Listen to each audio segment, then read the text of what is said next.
Hello everyone, welcome back to CP Whiskey Creek. In this video we're going to unbox and review the Scale Trains Tier 4 GEVO. So this is the box as you get it.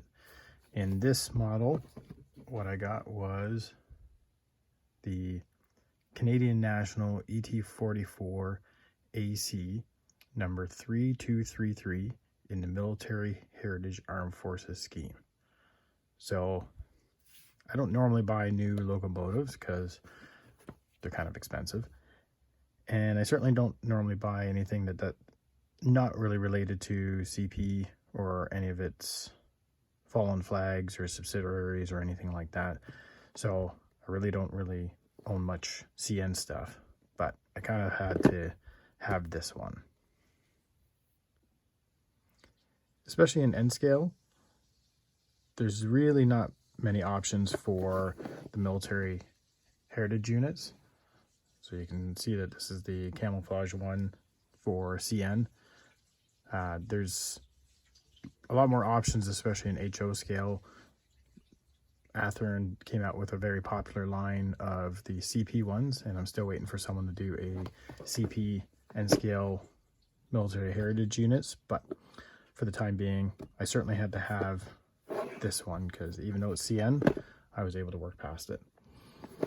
So when you get the box, you have all kinds of stuff about Scale Trains itself, as well as they give you a whole bunch of history about the unit, some of the features that it comes with in the model of it, what type of, it's a lockdown ESU number 5 decoder in it, and all kinds of information about both the decoder as well as all the details that they've added in here. And then here's some of the actual history of the unit itself. So this is definitely for a modern day modeler because these came out in fall of 2020. So without further ado, let's open it up.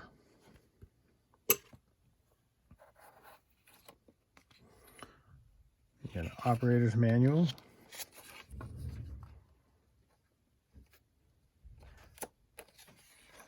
All the maintenance, lubrication, and how to remove shell. Here's all the DCC mapping information. All the sound CVs. And here's your function chart.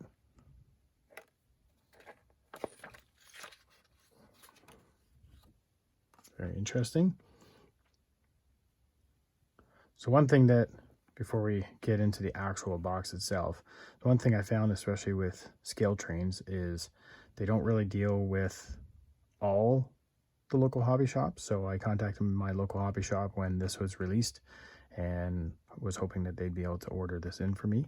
And they contacted Scale Trains, and I don't know if they necessarily replied in this true sense, but they essentially told my local hobby shop to go away. They have enough retailers that they deal with. They're not looking to add any more, and if their customer was interested in ordering, then they're welcome to order directly through Scale Trains. I didn't think that was necessarily kind of cool, because I would think that any local hobby shop that's reaching out, that you'd probably want your stuff inside there. But I still wanted this unit, so I was able to find a different Canadian hobby shop that was going to be able to carry it and order it in, so I was able to order it through them. But it still kind of leaves a weird, bad taste. But I wanted this unit, so let's move on. So it's wrapped fairly nicely. You have your foam protective outer bit, and then your plastic clamshell on the inside here. And then another protective sleeve to keep everything on the inside.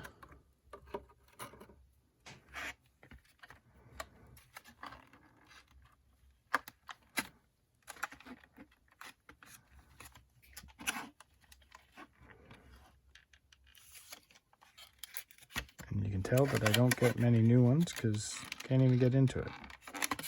Here we go. Probably one of those like since it's a CN one, it's an anti-CP protective seal or something.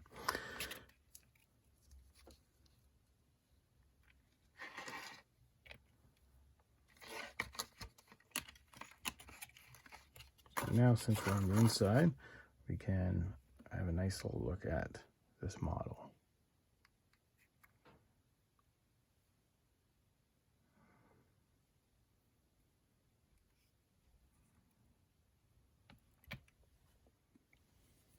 So now we've got the locomotive onto the Lazy Susan here, so we can check out all the details all around. So starting up at the front, you can see the action of the coupler here. All these hoses appear to be not molded on like many of the other models. You can actually see them move around. Lots of detail in all the grab irons. All the ladders are actual ladders, not just sort of extra molded plastic on the front like some of the lower quality ones. You can certainly tell, and I mean, this is one of Scale Train's rivet counter scheme. So they have the operator as well as the rivet counter. The rivet counter is a lot more detailed, whereas the operator one is more focused on just getting a model on your layout and close enough. So we have all the markings. 3233 is the one that I got. The poppy here. So this is the symbol of remembrance, especially in Canada as well as the Commonwealth, lest we forget.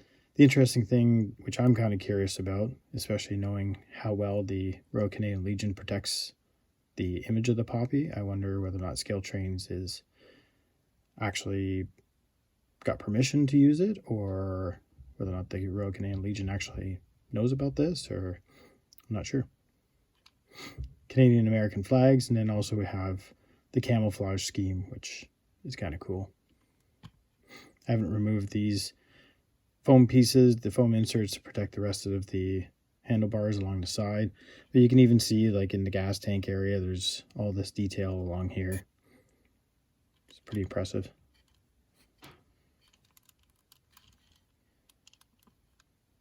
At the back here, hopefully these lights light up. I'm sure that they do, so we'll find out when we actually get this onto the layout. And then coming down the other side, same thing, we have the Canadian American flags, especially since CN is in pretty well all of North America now, so they have honoring all veterans of the armed forces of both Canada and US, not just the Canadian Armed Forces, even though I'm kind of biased about that. But support our troops. Yellow ribbon on the other side. So on the one side is the poppy, on this side is the yellow ribbon. I mean, even in N scale, you can see the detail where it actually says along here, North America's Railroad. That's pretty impressive.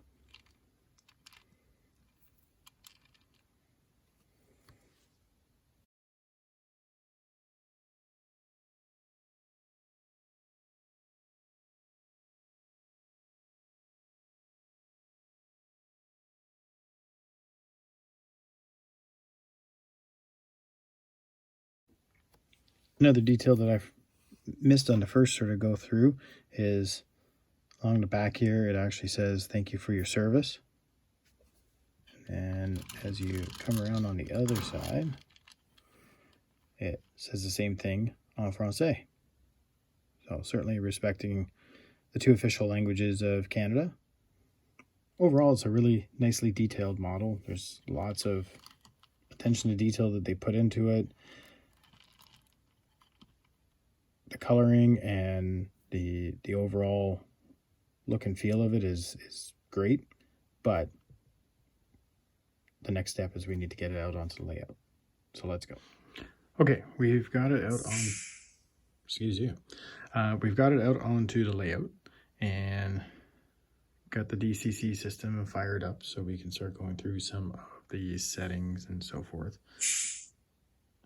Okay then, so it's by default set to short address of 03. So I've plugged that in. Okay, Keeps hissing at me. Obviously a good sign that things are working. So we'll start off by throwing on the lights.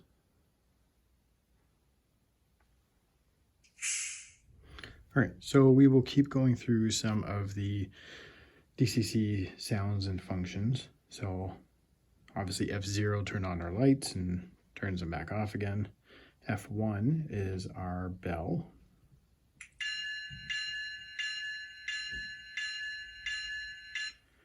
And then F2, we have our horn.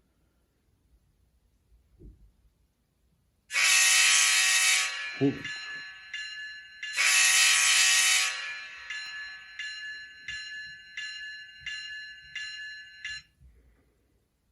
And F3, we have our coupler. And then F4 is dynamic braking, but we're not moving. F5 is DPU mode lighting,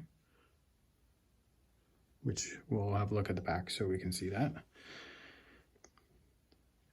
F6 is our ditch lights, which it comes with ditch lights. I didn't think the N-scale one would, but there you go.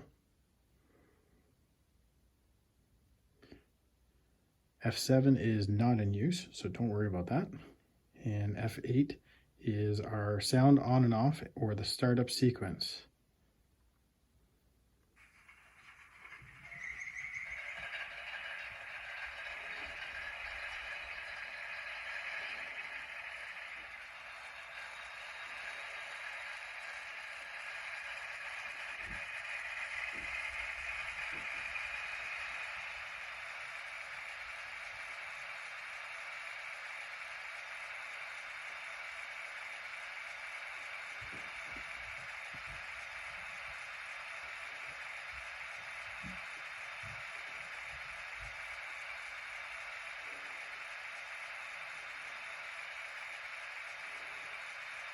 All right, so let's take it forward a little bit. So zoom out a little bit.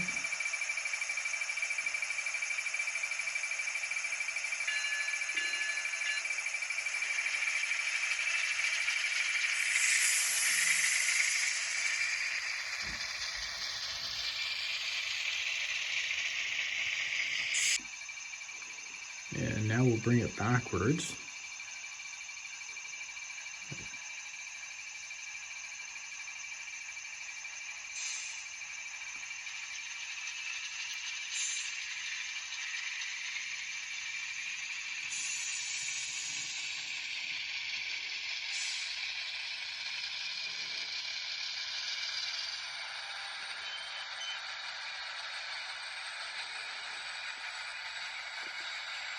It has very interesting reactions on the controls. This is on speed step 5 backwards. And then if you just sort of stop, it kind of reacts like the real one where it just slows down coming to a stop, not just dead stop.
So this isn't any video editing, this is at speed step 3.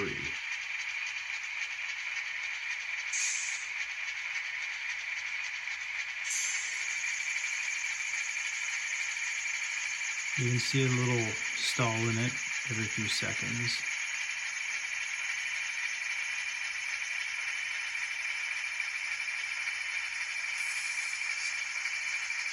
Once you get up to speed step 5, it's a little bit smoother.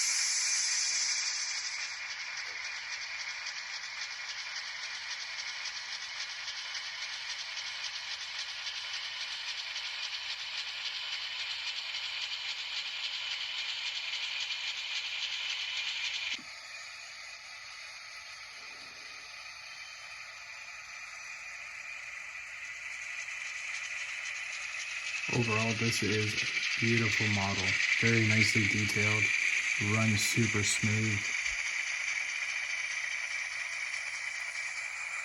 Now I just need scale trains to make the CP version of the SD70 ACUs and all their military heritage ones, because yeah, this is a nice model.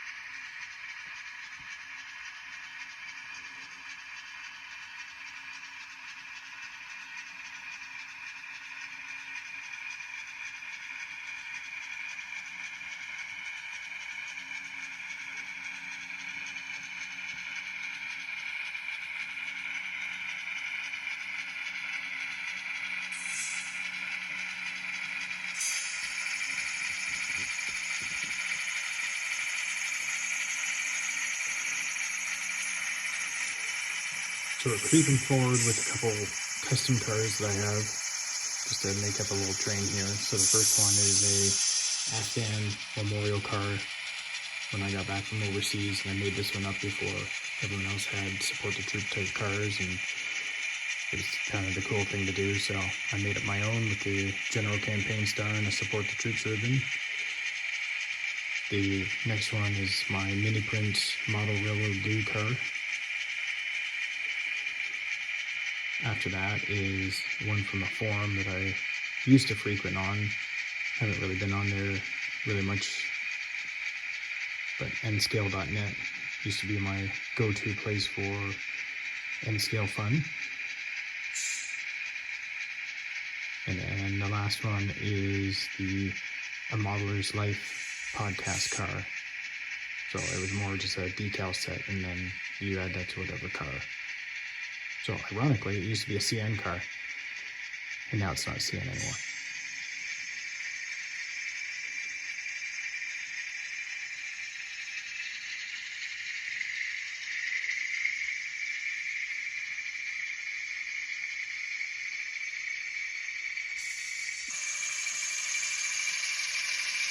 And now we're crossing over the infamous Whiskey Creek itself.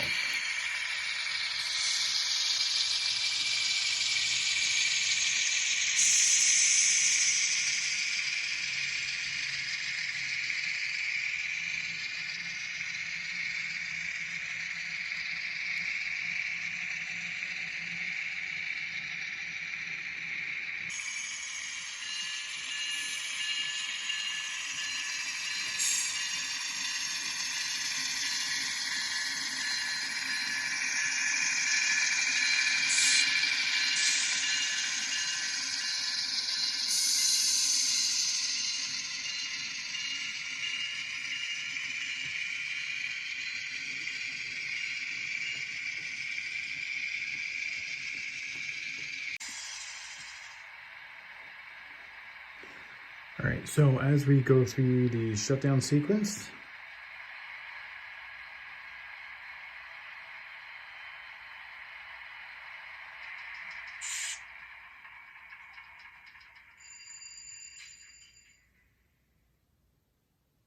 yeah, so as I mentioned, it's a very nice model.